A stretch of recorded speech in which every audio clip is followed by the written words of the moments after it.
Okay, I'm going to introduce to you all Paul Browde, everybody.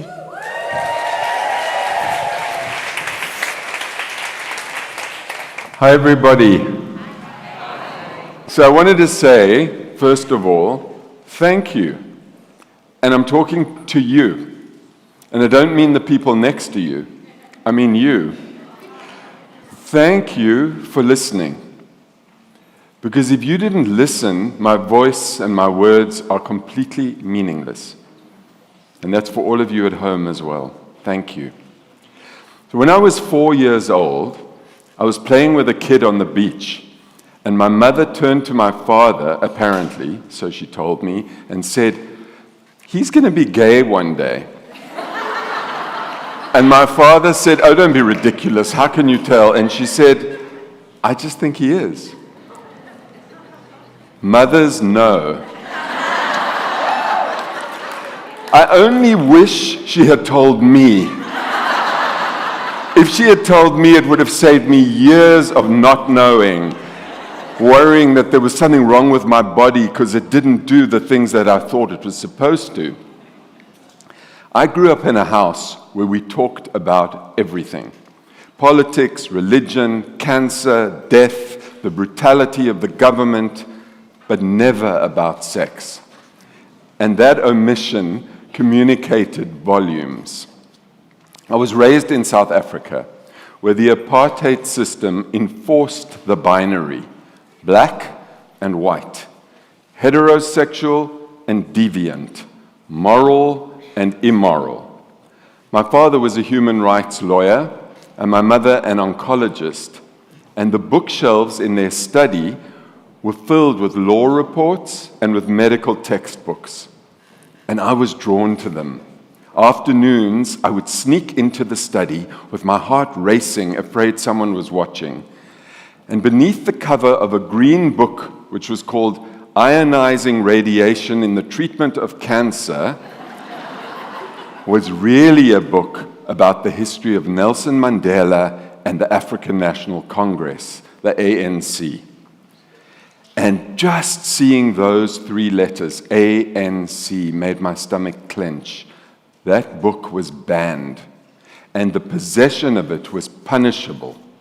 Belonging to the ANC meant prison, like it did for Nelson Mandela. And in prison, some people were tortured and some were killed by the police. Another book on the shelf was called Good Times, Bad Times. It was a novel by James Kirkwood, and it held the only description of gay sex I had ever encountered. And I returned to it repeatedly, terrified and transfixed. I wasn't yet ready to confront what it revealed in me. When I was 18, my parents hosted a lunch, and one of the guests was a friend of theirs who was a South African lawyer who had moved to the US. She was now a judge, and I heard her speaking about her city in America. "I love my city," she said. "We have neighbors from around the world. Everyone speaks a different language. There are gay people." Gay people. I heard it, and I stopped listening. I now knew that if I wanted to meet a gay man, there was only one place I had to go. Boston.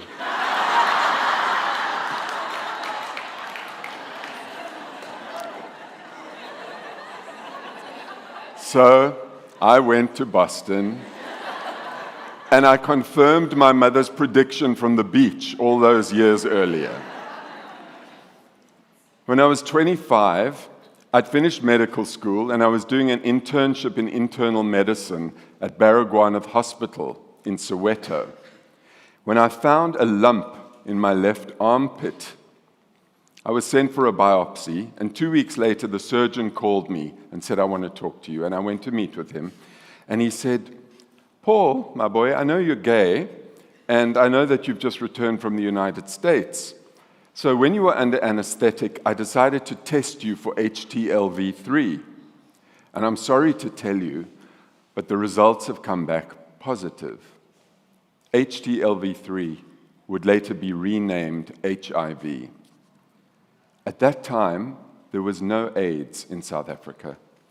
And I knew how many young men were dying in America. The doctor, in giving me that diagnosis, had given me a death sentence, and I was plunged into the fear of dying and a fight for survival. The philosopher Martin Buber speaks of two ways of being for the human being. The first he calls the I-it relationship with life, in which we view others as objects, and life feels ordinary and routine, and we go through the motions, as we do most of the time every day. And then he talks about the I-thou relationship, and that is, as Esther was talking about, where we view the world with awe, where we are fully present to the connection that we have with others, where we're in touch with the miraculous and the mysterious of life. And in the moment of the diagnosis, I was thrust into an I-thou relationship with my own life. It wasn't the detached, objectifying I-it, but the fully present, sacred encounter with my life. And life was asking me a question: do you want to live? And my answer in every cell of my body was yes. So as a very young doctor, I pursued my lifelong dream. I gave up being a doctor, and I went to drama school in London. I thought if I was going to die, I'd rather die an actor than a doctor. Drama school was a huge experience of aliveness. Singing, acting, stage combat, but I kept my diagnosis a secret. It was too frightening and too shameful to speak. After some years, I found my way back to a residency in psychiatry. I gave up acting. And my first placement was in an AIDS unit. And I heard other doctors speak about AIDS patients, saying things like, "Oh, I'd never share a glass with one of them. They say you can't catch it that way, but I never would." Or HIV, he's a goner. And then I heard an American physician presenting a patient with AIDS using an American medical term that I had never heard in South Africa. This is a 28-year-old SHPOS.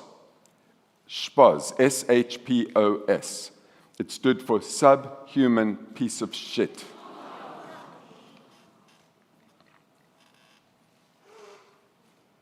Amazing the power of story. That was like 30 years ago, and whew, it's right here.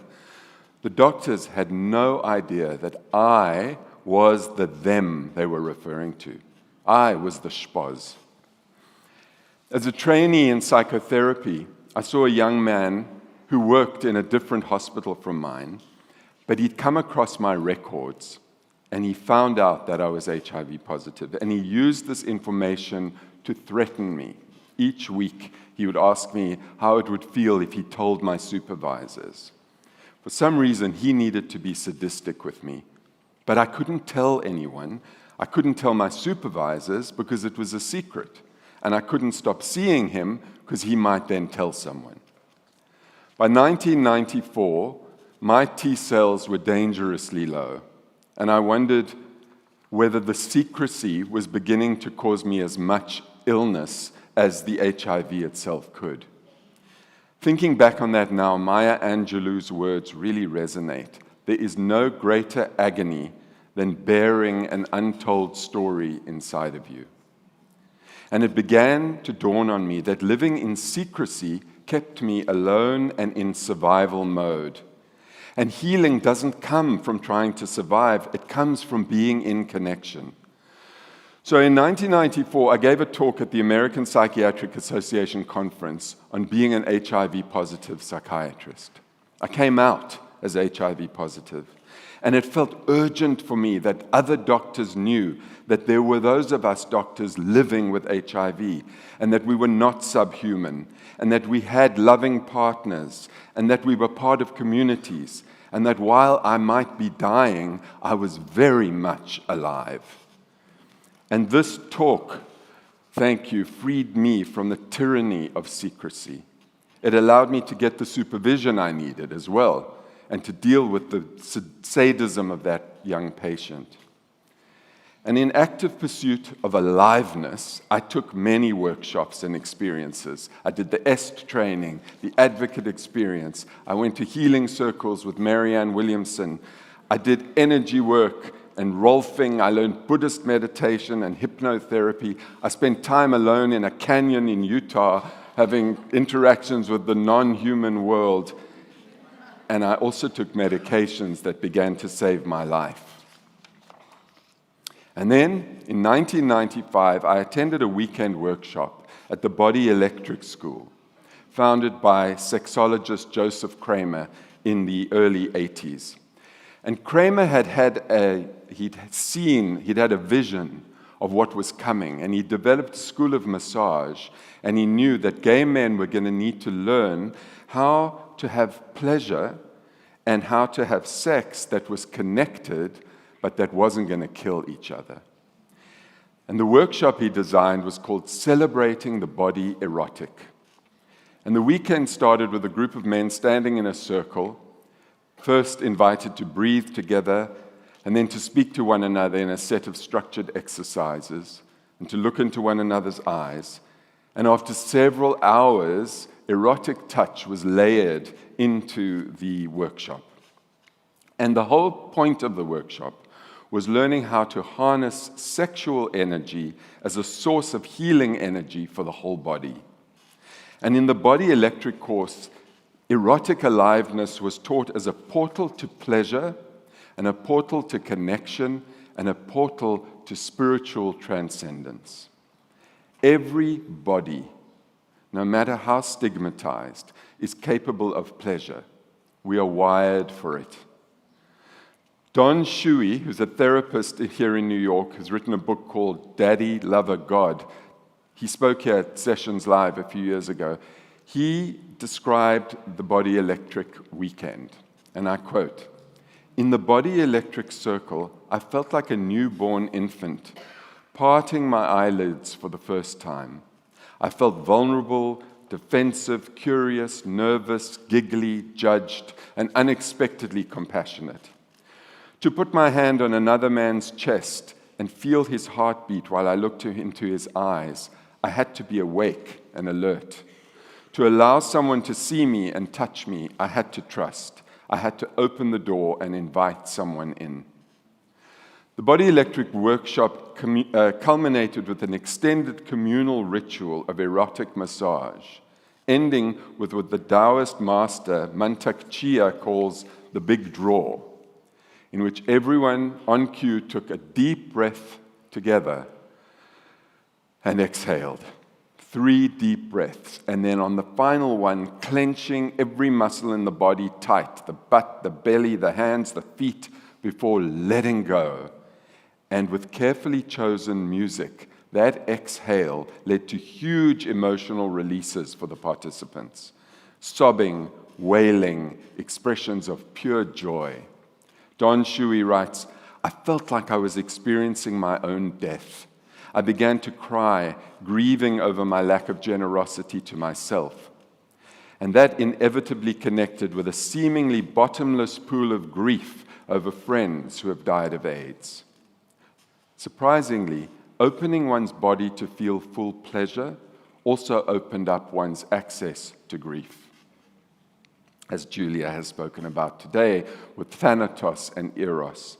And each of these experiences that I had during those difficult times have accompanied me through my work ever since, and my life.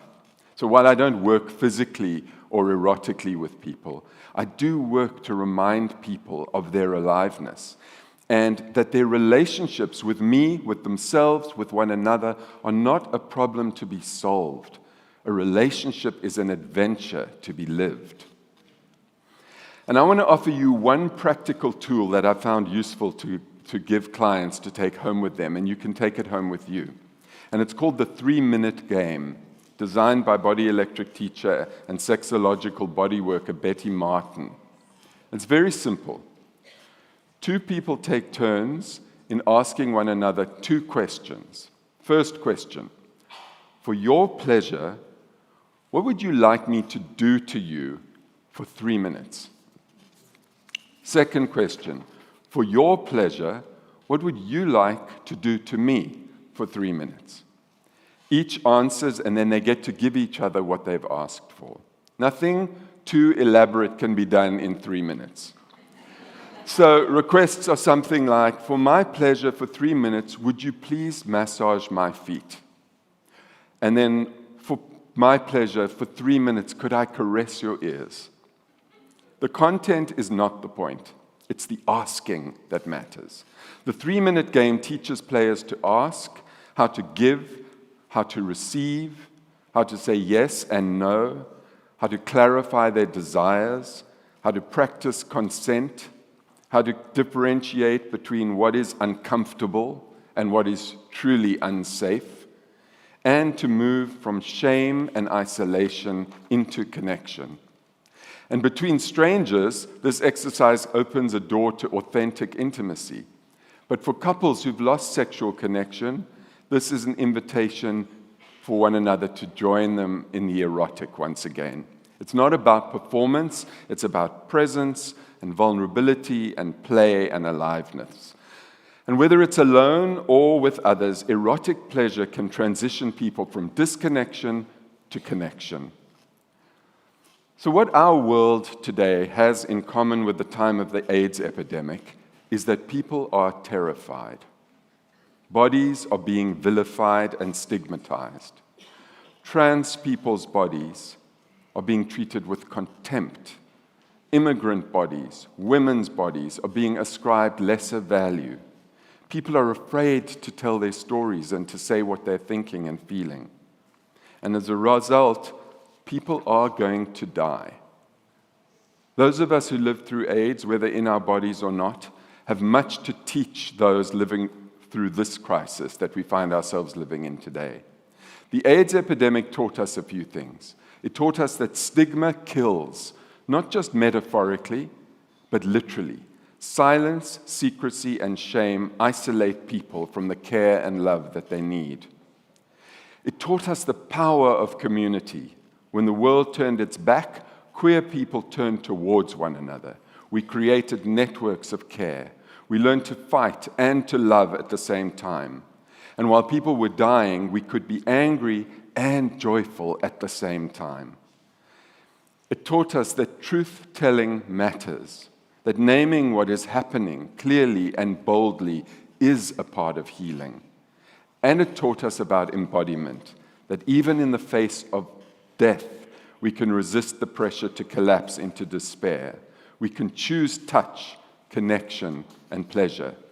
And that when we treat our bodies with reverence, when we honor sensation and touch and desire, we begin to heal.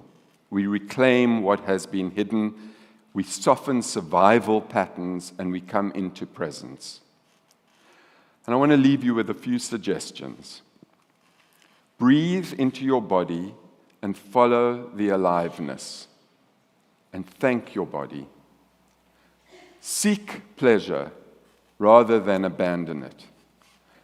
Practice the erotic as a way of knowing, not escaping your body.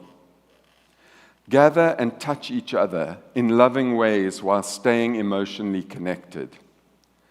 Consider that as a therapist or a coach, you are a leader, even if only for one person at a time. Lead your life with pleasure. Nobody can have access to your inner world if you don't give it to them. They cannot take our inner world away from us. Pleasure is not a luxury. It is our birthright, and it is medicine. And just before ending, I want to say to you that I want to be really clear to be grateful for the ability to tell my story to you. The story I've told to you today could not be told by everyone. Everyone no longer has the right to tell their story. It's dangerous for some people. And in some places in the world, my story would be a reason that people would be killed. So I want to end with one last piece, which is that when I felt stigmatized and alone, I was surrounded one day at a workshop by a group of hospice workers, and they sang this song to me. How could anybody ever tell you you were anything less than beautiful? How could anyone ever tell you you were less than whole? How could anyone fail to notice that your loving is a miracle and how deeply you're connected to my soul? Thank you.